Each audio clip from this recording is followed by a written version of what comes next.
παιδιά, καλώς ακόμα ένα βίντεο. Σήμερα πηγαίνουμε σε στοιχειωμένο σπίτι πρώτη φορά και έχουμε μαζί μας την ωραιότατη πισίνα και έχουμε μαζί μας τον Σάβα και θα μπούμε στο στοιχειωμένο σπίτι μου. Βίδα σπόντα. Να πέσουμε κάτω, μπρο μου. Περπατάω εδώ στις γωνίες. Δείτε. Πάμε, Σάβα. Θα με βλέπεις από... Παιδιά, αν είχα το μικρόφωνο θα ήταν ακόμα καλύτερα.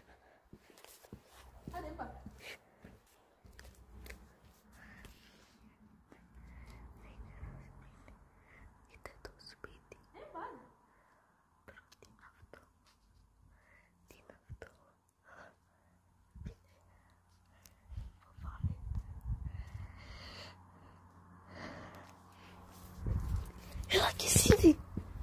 Χέστη!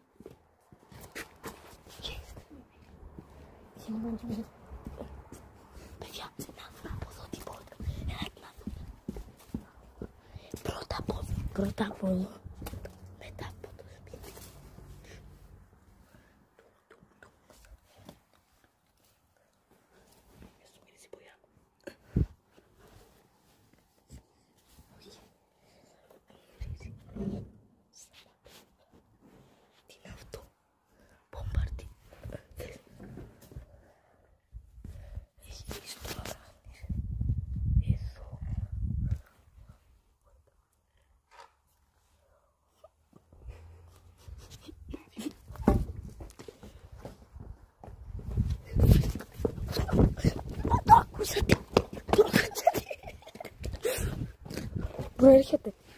Προέρχεται! Έρχεται! Το άκουσα! Φυγάμε!